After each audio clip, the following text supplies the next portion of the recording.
No one wanted to answer because we didn't know who it was. And then finally, it was the Capitol Police telling us that we could run out the door, running downstairs and running across halls to get to the safe place. I want to thank all those police officers that helped save our lives and protect us, and the police officers, as we talked about, the 140 that suffered injuries, the 5 that died. I also want to thank all of my colleagues that were in the gallery that day for all of the support. We have an unbreakable bond now, and we have our little gallery group that we lean on and talk to each other. I truly believe that day has led to even more political violence. And lastly, I would be very, very interested, I don't know how we do it, but as a person that represents Chicago, who are those people behind the mask? I really believe that a lot of them could be the people that he let go. I don't have any proof, but it just really concerns me, their behavior and just the trauma that they have caused in the city and area that I represent, that Congressman Garcia represents. And I just wonder, who are those people behind the mask? And I would not be surprised if a lot of them, the way they advertise for their employment, are those people he let go. Thank you, and I yield back. Thank you so much. Gentlelady yields back. Chair recognizes the gentlelady from Alabama for 3 minutes, Ms. Sewell. It's hard to believe that 5 years has passed since the horrific January 6th attack on our nation's capital. For me, it is a memory that will be seared in my brain forever. As many of you know, I was one of the 30 members of Congress trapped in the House gallery as the Capitol was breached. If I close my eyes, I can still hear the thundering sound of the mob and the pounding of the door, unsure of what the next hours would bring. I don't think that any of us fully understood the magnitude of the danger that we were in until we got home in the wee hours of the morning and we turned on the television. Never in my wildest dreams would I have imagined what I saw. The images of rioters waving Confederate. It was incumbent upon all of us to condemn the violence that we witnessed and those who waged it. There are moments throughout history that have tested us as a nation. January 6th is one of them, as was Bloody Sunday in my hometown of Selma, Alabama, and the bombing of the 4 little girls at the 16th Street Baptist Church in Birmingham, and so many other defining moments along the way. Those moments can either make us stronger as a nation or they can tear us apart. We can use them as an opportunity to heal or to move forward, or we can sweep them under a rug for the sake of political convenience. It's maddening that so many of my colleagues across the aisle continue to choose the latter. I find it shameful that President Trump chose as the first action of his second term to condemn the criminals responsible for the violence. I find it equally disturbing that Speaker Johnson refuses to honor the brave officers who defended our democracy by installing the plaque that Congress voted on and passed more than 3 years ago. They say that if you don't know your history, you are bound to repeat your history. As a member of Congress that represents Alabama's Civil Rights District, I often tell my constituents, if we don't tell our stories, others will tell our stories, and they may not get it right. I am grateful to Leader Jeffries, Chairman Benny Thompson, for giving us this opportunity to tell our story and to shine a light on the horrific events of January 6th. In closing, I want to express my heartfelt gratitude to the many Capitol Police who believe that in our place of work, in the people's house, we were threatened that way.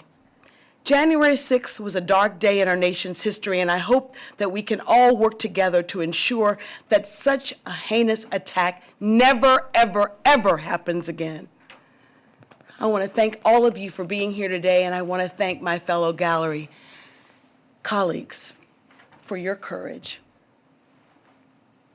Thank you. Thank you very much. Gentlelady yields back. We'll now recognize the gentleman from Colorado, Mr. Crow, for 3 minutes. Thank you, Chairman Thompson. Thank you, Speaker Pelosi, Leader Jeffries, Chairman Thompson, and members of the Select Committee for your incredible work, your leadership in articulating and preserving the facts and the memory and the history of what happened on January 6th. All of my colleagues have done a remarkable job chronicling the violence, the sheer brutality, as we saw 140 police officers brutally beaten by a mob, inspired and weaponized and sent to the United States Capitol on his behalf to do violence, to derail our democracy and the will of the voters. I served 3 combat tours in Iraq and Afghanistan as a paratrooper and an Army Ranger, and I never thought I would see the type of violence that I saw overseas at the pantheon of our democracy. But I want this moment to be a moment of hope and resolve. It must be a moment of hope and resolve. There's been a lot of talk about oaths and leadership and bravery versus cowardice. There's a lot of cowardice in our country today. There are universities buckling, CEOs taking the knee, law firms cowing, members of Congress capitulating. There is a lot of it. But in moments of greatness and at pivotal times of our country, it's never the story of the cowards. You have no right to be here. It's the story of the millions of Americans who show up for No Kings rallies, the story of millions of Americans who show up for No Kings rallies, the story of election officials who, despite threats and harassment and intimidation, say, no, I will do my duty. It is their story. As a paratrooper, there's a history and tradition that the senior paratrooper in a plane jumps out of the plane first, and then the other paratroopers follow. And it's based on the idea that fear is contagious, but so is courage. This is our moment. We never asked for it. None of us woke up this morning thinking we wanted to live in an era of extremism and violence where our democracy is being threatened and disassembled brick by brick. But that is always the nature of leadership. We never get to choose our moment. We only have to answer the question of what we are willing to do to stand up and meet that moment. We don't choose. And that is why I'm so proud to be here with the people at this table, the people at this dais, because you are all meeting the moment. America will meet the moment. And the Little League coaches, the election officials, the store clerks, the police officers, everybody will stand up and defend our country and our democracy at its time of great need. I'm so proud to be a part of it. I'm proud to be an American. And it is a time for a new American patriotism, for us to take back our democracy and to move us forward in a better direction. I yield back. Thank you so much for your testimony. I thank our colleagues for appearing here today. Mr. Chairman, I just want to say Madam that Speaker. so much has been said by our colleagues about courage, and I want to acknowledge Pamela Hemphill for being the demonstration of so much courage here today. I also want to say that 1 year after January 6th, we had testimony from members, and now today we'll have more testimony, and this is really an important part of the record, so this opportunity. Thank you so much. And I know most of us have had similar challenges of that day. The committee members have constantly getting threats and all that thing. It's not who we are as offering your testimony. And I'll now excuse you and invite our next panel of witnesses to take their seat. Thank you, Mr. Take Chairman. this seat. Oh, we're doing the switch up. The switch up. All right. Put it over here for now. But yeah, man. Anybody who thinks January 6th is fucking nothing is. Monday.com, the opposite of any work platform we tried in the past. We tried other work management platforms, not naming names. Just all these little stupid things.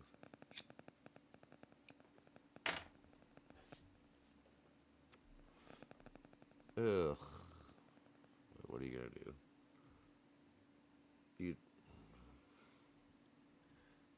Jack Smith's fucking last testimony, all that. I mean, just so many things. I'll now recognize our distinguished current members, each for 3 minutes, to provide summaries of their testimony. Their written testimony in full will be submitted for the record. Mr. Morelli. Mr. Morelli. Mr. Chairman, members of the panel, thank you for the opportunity to be here today. As Leader Jeffries has often noted, January 6th must be remembered as a dark day in American history like September 11th or December 7th. We must never forget what happened here 5 years ago. Regretfully, that's what congressional Republicans want us to do. House Republicans' attempts to whitewash January 6, 2021 began the weeks that followed the attack, but they accelerated when then Leader McCarthy reportedly promised to direct the Committee on House Administration to release tens of thousands of hours of sensitive Capitol security footage in exchange for votes to become Speaker of the House. As a result of this corrupt bargain, in February of 2023, the committee provided unfettered access to tens of thousands of hours of sensitive Capitol security footage to MAGA media personality Tucker Carlson. The footage was made public without approval from the United States Capitol Police. To the contrary, the Capitol Police had already informed committee Republicans that it opposed releasing the footage, citing the significant security concerns it presented. Indeed, the top lawyer for the Capitol Police noted, and I quote, "The location of each CCTV camera might enable a bad actor to exploit vulnerabilities in the system," end quote. The Assistant Chief of Police testified that camera footage of the interior of the Capitol is, again I quote, "highly sensitive information that access to it should be strictly limited," end quote. Congressional Republicans ignored these law enforcement officials and released it anyway. This disclosure was just the first of many efforts to rewrite the history of the Capitol attack. Congressional Republicans created a subcommittee of the Committee on House Administration to investigate the Select Committee's investigation. That subcommittee issued an ahistorical report in service of nothing more than politically distorting a shameful and tragic chapter in our nation's history. They lied about the Select Committee members, about their work, and they haven't stopped lying about January 6th ever since. Yet after spending millions of taxpayer dollars during their 2-year sham investigation, the subcommittee found no evidence of wrongdoing by the Select Committee because there was none. The absurd effort lasted longer than the Select Committee itself. Instead, the majority spent nearly 2 years trafficking in paranoid, long-debunked conspiracy theories and dangerous lies while ignoring its actual responsibility to run the House of Representatives and ensure that members and their families are safe from the very people that perpetrated the attack. Colleagues, if given the privilege to chair the Committee on House Administration under Speaker Jeffries, I will restore the committee's proper oversight functions. I will not waste taxpayer dollars entertaining ridiculous and disproven but nonetheless harmful conspiracy theories. We will respect the women and men of the United States Capitol Police by giving them not just empty words and gestures of appreciation, but the training they need and the pay they deserve. During the Select Committee's June 9, 2022 public hearing, Vice Chair Cheney rightly observed that President Trump summoned the mob, assembled the mob, and lit the flame of this attack. But an arsonist isn't the only one responsible for a fire. Those who stand by and watch it burn, or worse, fan the flames, carry that moral stain as well. Congressional Republicans experienced firsthand the buzzing of the escape hoods, the fear when I couldn't open the packaging, the sound of the doors closing and being locked, introducing myself to my new colleagues as we were cowering under our chairs, thinking through what I could use as a weapon if I needed to, pens, my high heels, being sure that the elevator doors were going to open and someone with a machine gun was going to be right there, climbing over the chairs and under the railings to finally get out of the gallery. And I remember Annie Custer's hand, pulling me where I needed to go. I learned a few years ago that the insurrectionists were only 30 seconds behind us. 30 seconds. 30 seconds could have meant losing our democracy that day. That's how close we came. Before Congress, I spent my career working on conflict and political violence at the United Nations and the State Department. I worked on post-coup transitions and responses to electoral violence and violent extremism. I never thought that my experience would be quite so relevant here at home. I never thought that the U.S. Capitol would be the place my parents most feared that I was still alive. I've worked in countries even more torn apart than ours is. And because of that, I know that there is a way to heal and to repair and to move forward. To do that, we need accountability. Accountability for all the damage done that day, not just for the foot soldiers, but those at the top doing the planning, the justifying, the ordering, the enabling. And we need to make sure history doesn't get erased. But even beyond that, we need long-term solutions. We need to heal the deep divisions and feelings of mistrust and resentment in our country. Now, addressing these fault lines in our society, especially around race and class and inequality, they won't be easy, and it won't happen overnight. But it is necessary to bring us back together again as Americans. It's all of us coming together to decide that our future and our democracy is worth fighting for. Thank you, Mr. Chairman. I yield back.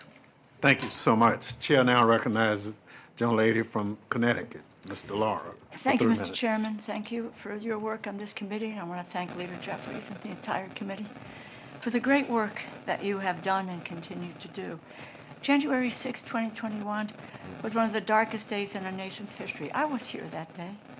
Any insinuation that the rioters who assaulted that Capitol that day were anything less than violent offenders is an insult to the brave police officers and the Capitol staff who put their lives, and some who lost their lives, to defend our democracy. And I witnessed firsthand the violence, the fear, the chaos that Trump's lies and conspiracy theories brought to our sacred halls.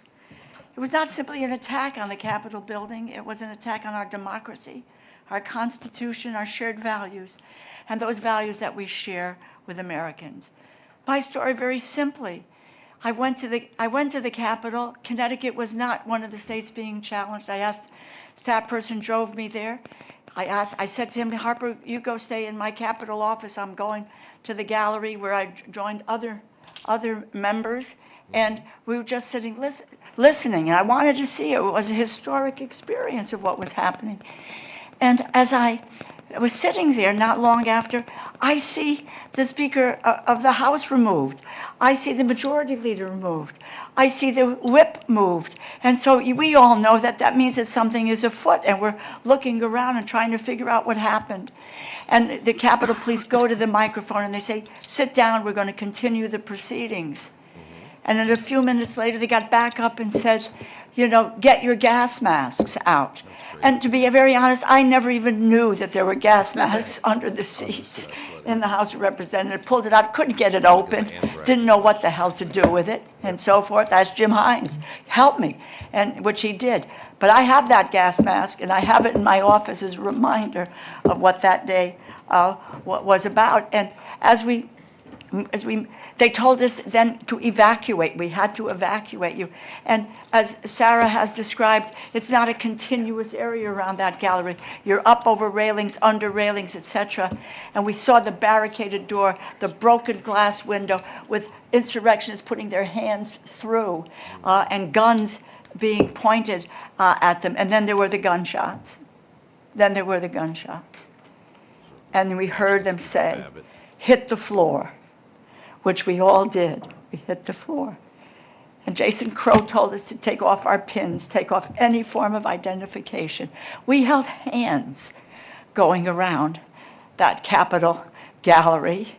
And I had my phone, and I was afraid to call my husband because it recalled 9/11.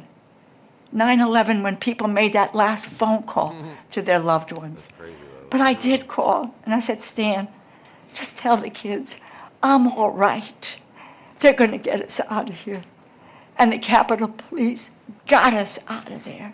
They told us to hold when we got to that door to go out because we weren't sure who was behind the door. And then they said, okay. They opened the doors, and the insurrectionists were lying on the ground with the Capitol Police with guns over them. They hurried us down the steps to get out. I wanted to get my staff member. They said, no, ma'am, we can't do that. Maybe we could have been Capitol Police. He is forever traumatized. It took him that's months crazy. before he would ever go back into the Capitol. Let me just end here because it is, we had a president who incited a riot, and we witnessed that he refused to call the National Guard out, which was his jurisdiction. Nancy Pelosi did not have that authority to do that. And so that frightening message is that those who can commit political violence, that the president is there on their behalf. And he says, I have your back. I have your back. We cannot allow the story of January 6th to be rewritten as a mere riot or a protest that got out of hand. To do so would dishonor the sacrifices that the Capitol Police officers made to preserve our republic, embolden those who would undermine it. I join my colleagues today. I thank the Capitol Police every day when they come to work to protect us and our democracy. We faced hell on January 6th, and despite overwhelming violence, they protected our democracy. They secured our Capitol, regardless of who is in the White House. I know that I will, and my colleagues will keep the faith of this great democracy. Gallery, one of the very last to be evacuated. I had just had knee surgery. I was unable to easily move. I had a cane ready to whack insurrectionists that came in. To this day, I vividly hear the pounding on the doors, the screaming of insurrectionists threatening to kill us. And when we finally escaped, I still see those insurrectionists lying spread-eagled on the floor, surrounded by those brave Capitol Police officers with guns pointed at them. I didn't know if I would make it out alive that night, and in the early hours of the next morning, I am so proud that Democrats and a few brave Republicans came back and fulfilled our enormous responsibility to certify the election and ensure a peaceful transfer of power. And I am forever indebted to our incredible gallery group that formed that very next day and that was there throughout this time for each other. However, the personal and collective trauma of that day remain. You hear it here today, and the after effects have continued to ripple out. Trump's pardoning of over 1,500 insurrectionists, the largest pardon of violent criminal offenders in our history, made a mockery of our justice system and allowed for several to recommit violence. Our brave Capitol Police officers and law enforcement officers who defended and even died for our country have still not seen a congressionally mandated plaque installed that honors their service. The refusal of most Senate Republicans to convict Trump after the House impeached him allowed for his return as president, this time unleashed to steal Americans' health care, enrich himself, and engage in authoritarian behavior that violates our Constitution and our separation of powers. Without accountability, our democracy is not safe, and this can happen again with worse consequences. For 244 years, we have had peaceful transfers of power. The founders planned for a potential dictator as president, but they did not plan for an entire party to follow that dictator. They had faith that members of Congress of both parties would put country first. That faith is being severely tested. In the courts, there is one last chance to hold Trump accountable with a case that several of us members filed to ensure that we have guardrails against tyranny. And here in Congress, we have a responsibility every single day to never rest until we have that real accountability for that day. That is the only way we can keep our republic. And I am grateful to you, Mr. Chairman, and our colleagues for. However you book, first check Kayak to find great deals and filter out flights you maybe don't want, like ones with layovers. Thanks for appearing here today, and I'll now excuse you and invite our next panel of witnesses to take their seat.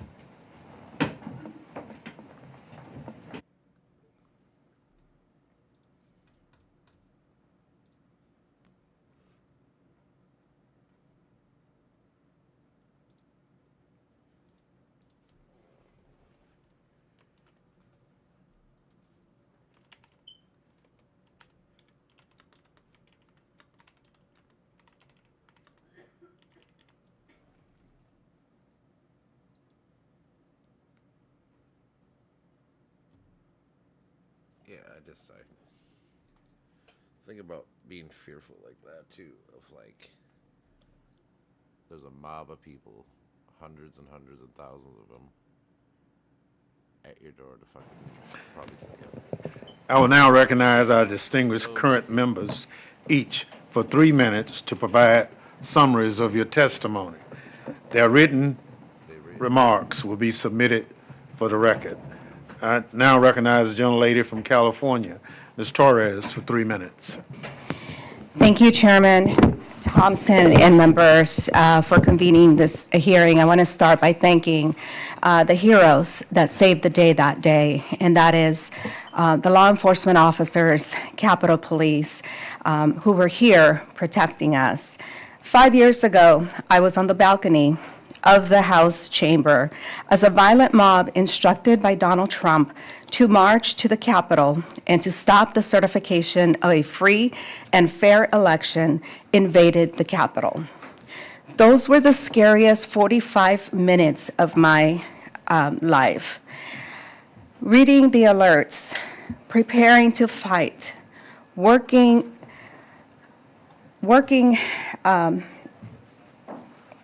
watching my colleagues being evacuated below us and not seeing a clear exit for myself, no immediate security, and a balcony door that would not be locked, that couldn't be locked from the inside.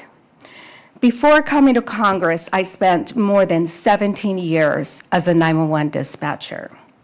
That training took over for me that day. I have heard horrific crimes unfold in my ears. I've never saw myself being involved in one. I began recording and photographing what was happening, not knowing if the security cameras were still working. I did not know then that those images would become some of the only evidence of the terror unfolding in the gallery. I know what gunshots sound like, but when I heard one inside the Capitol, I had to question whether it was real. It was unthinkable that a gun could be fired inside the temple of American democracy. When the shot rang out, we were lying face down on the floor just above it. At one point, officers believed that they had cleared a path for evacuation. We had only seconds. And as I looked back to make sure every member was moving towards safety, time ran out. We were ordered down again to be silent and to crawl away from the threat. Eventually, another path was cleared, and we were told to run. And as we exited the balcony, we saw men running toward us in plain clothes. And for a moment, we thought they were part of the mob. They turned out to be our security, who escorted us to a safe room. And as I began to run down the first of three acts, ensures January 6th convictions carry consequences, even if later pardoned. The January 6th Oral History Project Act preserves firsthand testimony, so the truth is never erased or rewritten. These laws are about truth, responsibility, and memory. We want the American people to know what happens after the January 6th pardons, that violence against our democracy has real consequences, and that the truth of that day is never erased or rewritten. Thank you, Chairman Thompson, for the opportunity to be with all of you today. Thank you so much for your testimony. Chair will yield 3 minutes to the gentlelady from Texas, Ms. Escobar. Thank you, Chairman, and thanks to everyone who took time today to make sure that we do not forget the truth of January 6th. The videos, audio, and photographs of the violent domestic terrorists who attacked the Capitol 5 years ago are still very chilling for those of us who were law enforcement heroes, were beaten, attacked, some died, And the emotional and physical injuries that they sustained remain to who are still struggling today, who still have to get physical therapy, who still have to undergo serious behavioral health treatment, all because they defended our democracy and defended health treatment, all because they defended our democracy and defended us. Many of those who were pardoned have gone on to commit additional crimes like child molestation. Kidnappers are being denied their public safety officers' benefits. To date, not a single living injured January 6th officer has been awarded this benefit, and some are resorting to GoFundMe accounts in order to get by. We have to fix this. We have to address this. This is not right. And at the same time, Donald Trump has talked about setting up a compensation fund for the criminals who committed these horrific acts. Colleagues, we cannot let this happen. We will not let this happen. I want to again thank these law enforcement heroes for saving our lives, for their courage, for their commitment, and their resilience. Every American should know that this administration, led by the man who inspired this attack and who has never faced accountability for this attack, this administration rewards criminals and punishes patriots. As long as we are alive, we will not allow history to be whitewashed, and as long as we are in public service, we have to remain committed to a country where truth matters and where these patriots are protected and upheld. Thank you, Chairman, for the opportunity. I yield back. Gentlelady yields back. Chair recognizes gentleman from Tennessee, Mr. Cohen, for 3 minutes. Thank you, Mr. Chair, and my neighbor to the south. This is a day none of us will forget. I was in the gallery. I had my phone with me, so I could see some of the information of what was going on outside, but we didn't know it was going to come to the chamber. At some point, I saw kind of disorder on the floor, and the sergeant at arms coming down, and some of the member on the dais who was presiding coming down, and I knew something was happening. And I looked down and I yelled, "Call Trump and tell him to call his Revolutionary Guard off." Of course, they didn't do that, but it was the Revolutionary Guard, and they still are there. And I don't know if they're with ICE or if they're standing for another time, stand back but stand by. They're around, and Trump hadn't changed. I got up and an officer came who was helping protect him, make sure the doors were locked, and I heard the pounding on the doors and all, and he helped me put my mask on.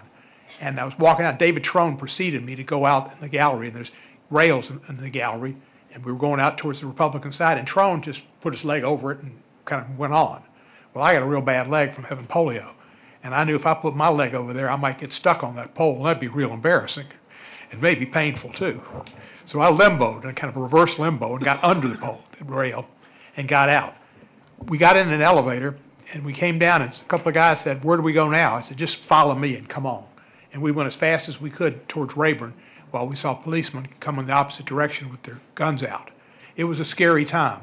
I got to my office in Rayburn, I locked the doors to the outside, and I locked myself in my office. And while I was there, I probably got at least 500 texts and phone calls from everybody I'd ever met in my life, I think. Well, my hero as a child was a ball player named Minnie Minoso. We maintained a friendship through his life and up into the fact we, in essence, got him in the Hall of Fame, helped with that, and we were friends and we'll be friends forever. So I'm sitting there with got a Minnie Minoso bat in my hand, sitting in my office, waiting for him to come in. And one of my text messages is from Charlie Minoso, Charlie Rice Minoso, who's Minnie's son. He said, "I hope you're okay, and I hope everybody in the office is okay. I'm concerned about you. I want you to know, my dad will be thinking about you." I said, "I got your dad's bat in my hand." And he said, "If he was there, he'd be swinging it." I said, "You're damn right he would." Well, we stayed there, and I watched the tube, and then we got up and went and voted, and that was a great day that we voted. Speaker Pelosi was heroic in getting us called back, and Mike Pence was heroic in not succumbing to President Trump's dictations that he changed the law and the rules and count the votes differently. All of the public officers were great. Capitol Police, the Metropolitan Police here, National Guardsmen and others, great heroes. And I value all of them, and they protect us every day, and they don't get the respect that they should and the regard. But I think the greatest hero of all is Jack Smith. Jack Smith is like Yep. Jack Smith's tight. Mr. Stewart Goes to Washington. He is a lawyer who is a lawyer's lawyer. And he found in his work that there was an indictable offense, and he indicted the president for what he did. That needed to happen.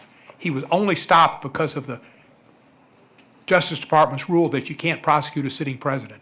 It was not dropped. It was because Trump won the election. But Jack Smith pursued it all the way through.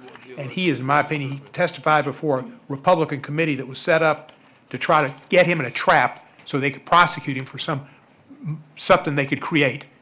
Their vindictive tour needs to stop, but it's still going on, a vendetta. Jack Smith stood firm. He spoke truth, even though he knew that if he said anything at all that they could possibly conjure up in another manner, he would be indicted, and they'd probably take his bar license away and try to put him in jail. He said he followed the facts and then applied it to the law. In his recent deposition, he told the Judiciary Committee, the decision to bring charges against President Trump was mine, but the basis for those charges rests entirely with President Trump and his actions, as alleged in the indictments returned by the grand jury in 2 different districts. Our investigation developed and proved democracy and justice. At the age of 10, I developed the vision that one day I would serve there as a legislator. I was always so proud. Even today, I'm still in awe of the United States Capitol, what it stands for, and the fact that it has been my workplace for the last 19 years. On January 6, 2021, amidst social distancing in response to the COVID pandemic, then still ongoing, I was so proud to be one of a limited number of members of the House to be in the chamber to witness the certification of the 2020 elections. Though somewhat envy shut down the Speaker and caused the business of the House to stop. From the gallery, I watched as the Speaker was extracted from the chair, and my colleagues' hallway, I saw dozens of violent insurrectionists lying spread-eagled on the marble floors.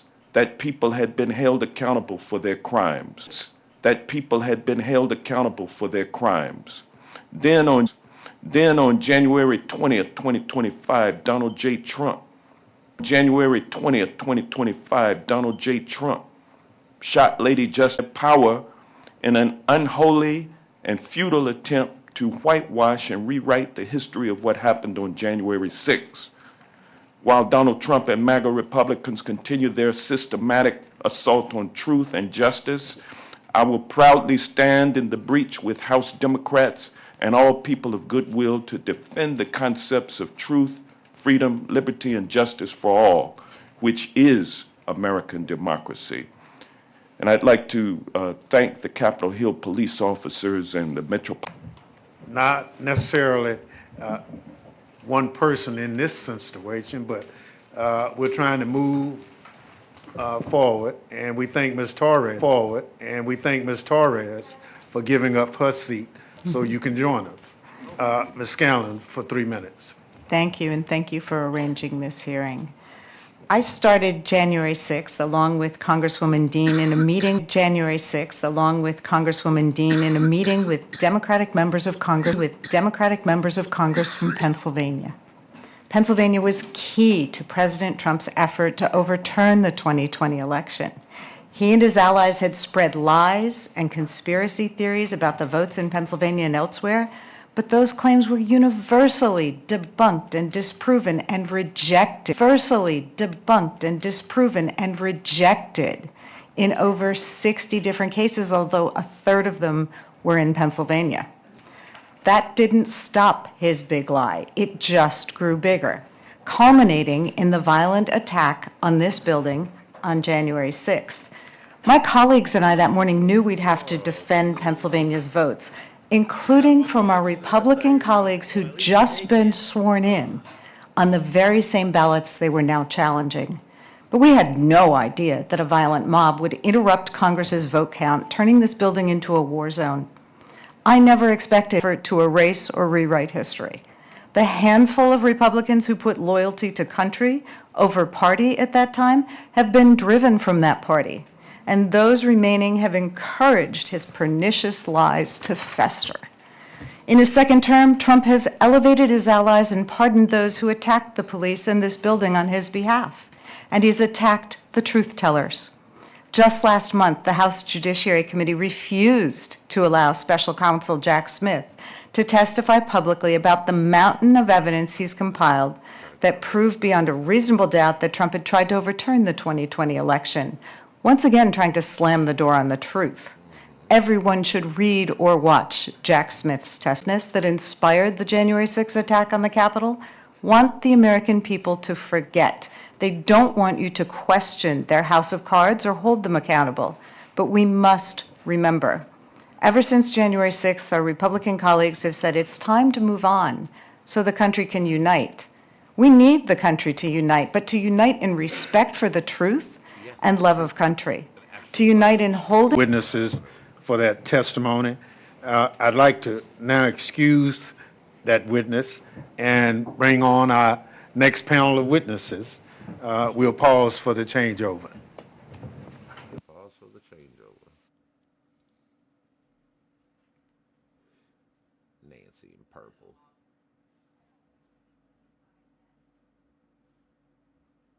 I think she is home. I think she is home. Do do do do do do do do do do do do. Man, that's to basically do this, I suppose. Not gonna get much better.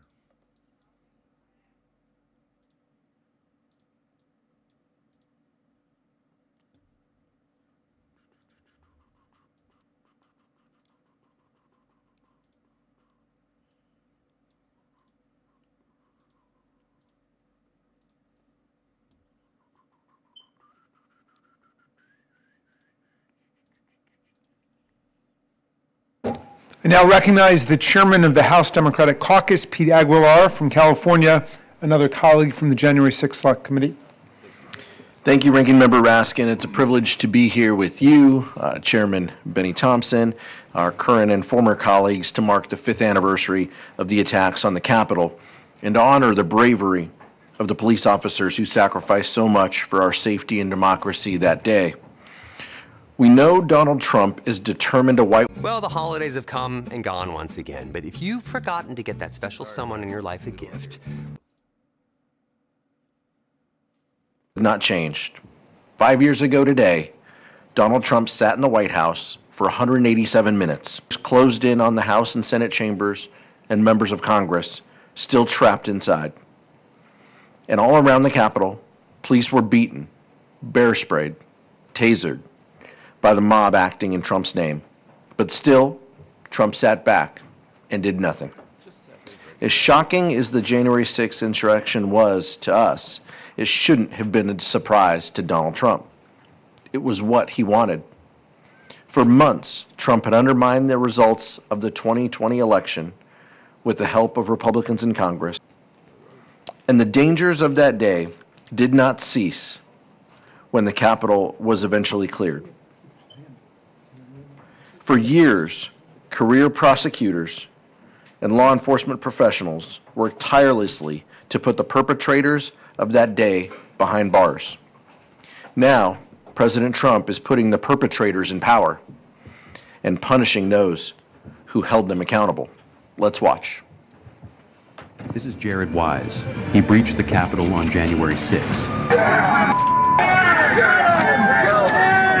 Now he's a member of Donald Trump's Department of Justice, where he is a senior advisor to the head of the Weaponization Working Group, targeting law enforcement officials who pushed for accountability after January 6. Wrongful capital injury!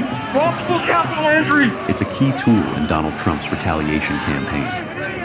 In the last year, the Department of Justice and Donald Trump have pressured FBI leadership to hand over lists of staff who worked on January 6 prosecutions.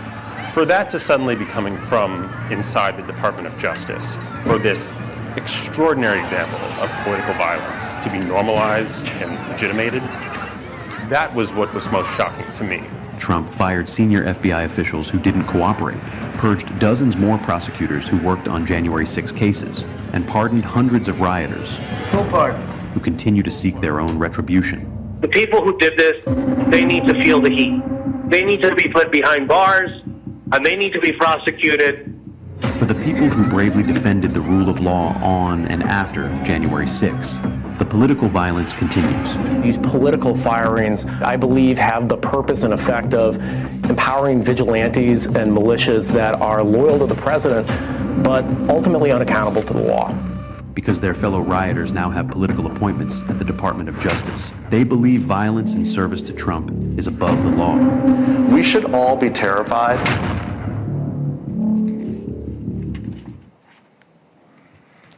Since January 6th, Donald Trump has only intensified his attacks on America's fundamental democratic institutions. He has weaponized our justice system to reward his allies and punish his enemies. He's pursued policies that prioritize the interests of his wealthy friends over the needs of working people. And he has flouted the system of checks and balances that has been the bedrock of our nation for nearly 250 years. But at a time when it feels our democracy is in peril, Americans of all stripes are coming together to preserve our great experiment. There is an ever-growing coalition of people who are willing to put patriotism above allegiance to any person or party, who share a fundamental commitment to an America by and for the people, where no one is above the law. That's why I'm honored today to introduce three witnesses who have been center to those efforts. Jeff Duncan served in the Georgia House of Representatives from 2013 to 2017, and then as the state's lieutenant governor from 2019 to 2023. As lieutenant governor, Mr. Duncan was instrumental in resisting Trump's pressure campaign to overturn the results of the 2020 election in Georgia. He rebuffed Trump's bogus calls to find 11,780 votes and refused to convene the special legislative session to facilitate Trump's illegal fake elector scheme. Because of his continued refusal to bend the knee to Donald Trump, he was expelled from the Georgia Republican Party. We're also joined by Illinois Attorney General Kwame Raoul. A Chicago native, Attorney General Raoul served in the Illinois State Senate for 14 years before becoming state's Attorney General in 2019. Mr. Raoul has repeatedly and successfully taken the Trump administration to court to combat its unlawful actions, including its efforts to deploy the National Guard in Chicago. Our third and final witness is Skye Perryman. Ms. Perryman is the president and CEO of Democracy Forward, a nonpartisan legal organization dedicated to defending our democracy. Under her leadership, Democracy Forward has led hundreds of legal challenges designed to expand reproductive rights, combat corruption, protect workers, and safeguard Americans' civil liberties. Welcome to our witnesses. Lastly, I'd like to take a moment to note that January 6th isn't the only anniversary of political violence we remember this week. 15 years ago this Thursday, a gunman opened fire on our former colleague, Congresswoman Gabby Giffords, as she met with constituents outside a supermarket in Tucson, Arizona. 6 people were murdered and 14 injured. Among those killed was Gabriel Zimmerman, a young congressional aide who served as Congresswoman Giffords' community outreach director. A social worker by training, Gabe devoted his life to helping people in his hometown. His decision to enter public service should have been one step in a long and rewarding career. Instead, it made him a target. Democracy demands disagreement, but it cannot abide violence. Civil debate and disobedience are the American way, the only way. Death and destruction have no place in our politics. Today, as we sit here in the Gabe Zimmerman Memorial Room of the United States Capitol, we remember Gabe's service and sacrifice on behalf of this country, and we commit to honoring him the best way we know how, continuing our work to stem the rising tide of political violence in America. Our democracy depends on it. Thank you, and I yield back to Chairman Thompson. After the 2020 election, it was a very difficult time for my family, as you can imagine, between the threats and the constant harassment. In the depths of that terrible moment in time for our family, one of my 3 sons came downstairs and reminded me of our family motto. Hey, Dad, doing the right thing will never be the wrong thing. Stay strong. That gave me the courage to stand up and to keep moving. Doing the right thing is why I endorsed Vice President Kamala Harris and spoke at the DNC on her behalf. It's why I campaigned for her in the 2024 election in battleground states all across the country. All because I was bold enough to say out loud that Donald Trump should never be president ever again. And guess what? I was right. It's also why I switched parties. And it's why today I'm grateful to wake up every day as a proud Democrat. When asked by some if I've lost my mind, the answer is no. I found my heart. As a Democrat, I have access to a much improved toolkit to meet the needs of millions of Georgians. I can now talk about things like expanding Medicaid, passing common sense gun legislation. And yes, I said, if you're willing to lie about an election, how can Georgians trust you to chair a committee as important as this? It's this willingness to put Trump above all else that is the fundamental difference, not only between myself and Burt Jones, but also between the Trump's Republican Party and the rest of us who believe in service to others above self-interest. Trump is a man-made disaster, and hard-working Americans are paying dearly for it. Georgia, like all states, is in the midst of a crisis like we've never seen before, and we need somebody who has the courage to stand up, not just to only stand up to Donald Trump, but to stand up in this moment for them, their families, and their communities. I've decided to take that challenge, and I'm encouraging millions of Georgians to join me on that journey. It will never be okay for any of us in this room to let the reality of what happened on January 6th give way to the lies, corruption, and violence of Donald Trump's jaded vision of America. It's time we start turning the chaos into conversations in this country and get back to solving people's real problems instead of creating them. I'm working with a coalition of Georgians ranging from Democrats, independents, and the growing list of disgusted Republicans to continue to fight back against Donald Trump. I implore all of us in this room and across the country to do the same.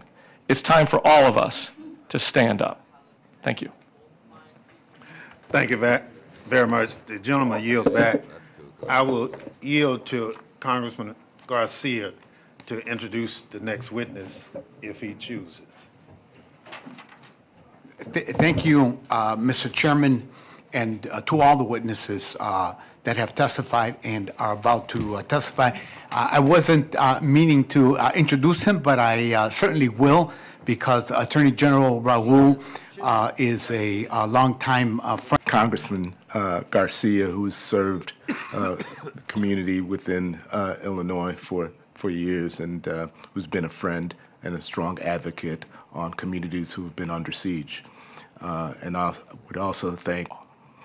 The rule of law isn't an abstract. Accountability, due process, and equal protection under the law can be relied upon.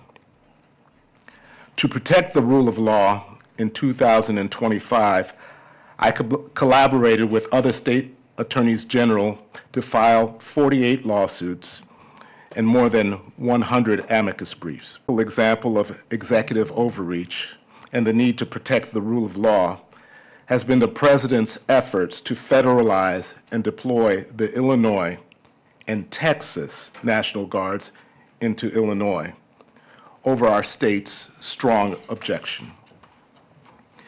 Let me be clear, the American people, regardless of where they reside, should not live under the threat of occupation by the United States military, particularly for the reason that their city or state leadership has fallen out of the President's favor. With regard to deploying the National Guard, a president cannot go beyond the authority granted by Congress, consistent with the Militia Clause of the United States Constitution. In addition, the Posse Comitatus Act prohibits members of the military from engaging in civilian law enforcement activities. There has been no emergency requiring a militarized response in Chicago or anywhere else in the state of Illinois. Since our country's founding, protecting against precisely this threat has been at the core of creating constitutional protections against executive overreach. Alexander Hamilton stated in the Federalist Paper 29 that just the suggestion that one state's militia could be sent to another state for the purpose of political retribution was inflammatory. and that it is impossible to believe that a president would employ such preposterous means to accomplish their designs. Yet, that is exactly what President Trump did. This is an extraordinary moment in American history. My office immediately filed suit to stop the president's unlawful and autocratic action. The all-new, all-electric Subaru Solterra flips convention